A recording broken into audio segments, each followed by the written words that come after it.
아쉬움 속에 출발한 21대 국회지만 우리 국회를 마칠 때 국민의 국회, 신뢰받는 국회를 만들 수 있도록 저와 여러분 함께 하십시다. 여당의 주도로 문을 연 21대 국회 첫 본회의. 일하는 국회의 첫걸음이었지만 미래통합당 의원들은 집단 퇴장하는 모습을 보이며 엇박자를 냈습니다. 이 본회의는 적법하지 않다는 점을 말씀드립니다. 다만 저희들은 오늘 본회의에 참석한 것은 이 점을 지적하고 항의하기 위해서. 갈등의 원인은 여야가 국회 18개의 상임위원장 배분 등 원구성 협상을 마무리 짓지 못하고 국회 문이 열린 데서 찾을 수 있습니다. 국회의 가시밭길 예고는 이뿐만이 아닙니다. 한명숙 전 총리는 2년간의 옥고를 치렀고 지금도 고통을 받고 있습니다. 이미 지나간 사건이니까 이대로 넘어가야 됩니까? 더불어민주당은 21대 국회의 핵심 과제로 과거사 정리를 우선순위로 내세웠지만 통합당은 역사를 입맛에 맞게 다시 쓰겠다는 엄포라며 반발하고 있습니다. 민주당 윤미향 의원을 둘러싼 논란도 넘어야 할 산입니다. 공천을 준 당사자들에 대해 21대 국회에서 윤리특위가 구성되는 대로 민주당 스스로 즉시 제소하여 국회 차원의 결자 해지에 하지만 달라질 수 있을 거란 희망이 없는 것은 아닙니다. 반대를 위한 반대는 더 이상 하지 않겠습니다. 국가의 발전을 위한 일, 국민의 안녕을 위한 일이라면 적극 여당과 협력하겠다는. 코로나19 위기 극복을 위해 정쟁과 이념 논쟁을 떠나 정책정당으로 거듭나겠다는 의지가 곳곳에서 일어나고 있는 겁니다.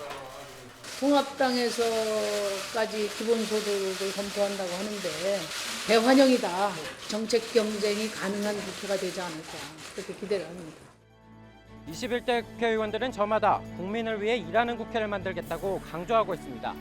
시작부터 일고 있는 각종 파열음을 딛고 정말 달라진 모습을 보여줄 수 있을지 관심이 모아집니다. 연합뉴스TV 서영석입니다. 더불어민주당은 과감한 재정 투입에 방점을 찍고 국난 극복과 포스트 코로나 시대를 위한 각종 입법 지원에 집중하고 있습니다. 구체적으로 보건복지부 산하 차관급 기관인 질병관리본부를 청으로 승격하는 정부 조직 개편을 통해 방역 대응 시스템을 강화하고 이외에 코로나19에 대비한 감염 예방법, 주택임대차 보호법 개정도 추진하겠다는 계획입니다. 민주당은 당면한 민생 그리고 개혁과제 입법에 소홀함이 없도록 추진하겠다고 강조했습니다.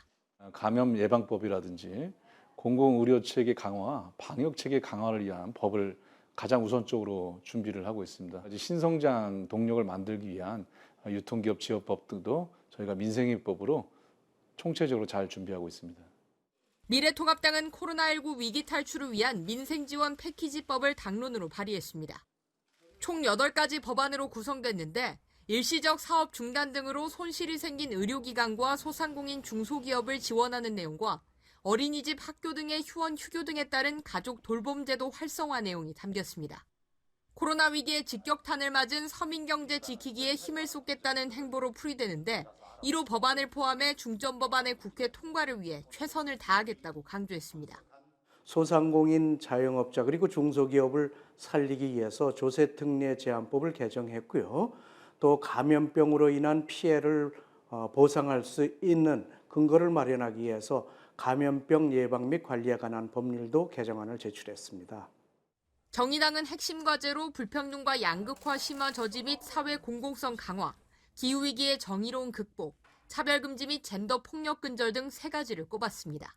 21대 국회에서 정의당은 코로나19 위기로 인한 불평등과 양극화의 심화를 막고 사회적 약자들의 보다 안전하고 존엄한 미래를 위해 노력할 것입니다. 안전한 내일을 위한 국회로 거듭날 수 있도록.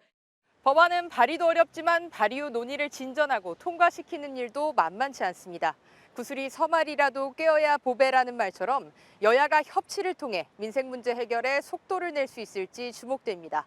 연합뉴스TV 한지입니다. 지난달 28일 서울 지하철 9호선 중앙보훈병원역에서 선로 전환기를 고치러 들어간 직원이 열차에 치일 뻔한 아찔한 사고가 있었습니다. 2인 1조로 근무하던 다른 직원이 휴가를 떠나 홀로 선로에 들어갔다 생긴 일이었습니다.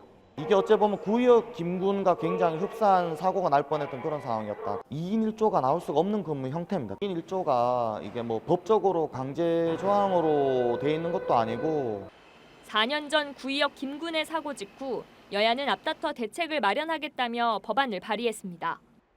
위험의 외주화를 막겠다며 7개 법안을 패키지로 내놓기도 했지만 1개 법안만 통과하는 데 그쳤고 그마저도 2년 뒤 홀로 작업하던 또 다른 청년 노동자 김용균 씨가 숨진 뒤였습니다.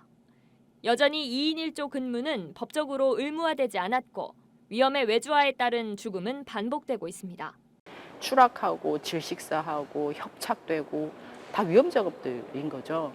근데 대부분의 노동자들이 또 다 도급 노동자들이죠. 이런 사람들의 사망을 당장 올해만 해도 막을 수 있었다.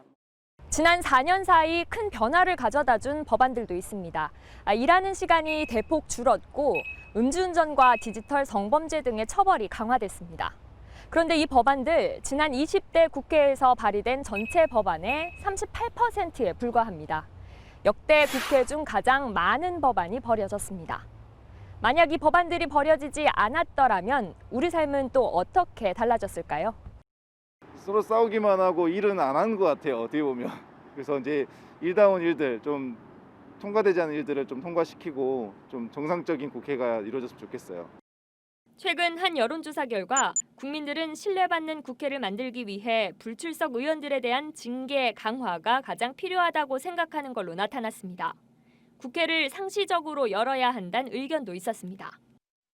20대 국회는 회의 자체 그리고 국회가 열린 날짜를 보더라도 굉장히 적습니다. 21대 국회가 좀 더 상설 국회 하든지 그다음에 소위원회 개최라든지 이런 부분들 상임위원회 운영 부분들을 획기적으로 좀 개선을 하고 신뢰를 회복하기 위해서는 과감하게 조금 특권을 내려놓을 필요가 있다.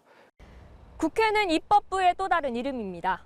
적시적기에 필요한 법안을 통과시키려 애쓰는 모습이야말로 국민들이 국회에 가장 바라는 바 아닐까요? 연합뉴스 TV 박수주입니다.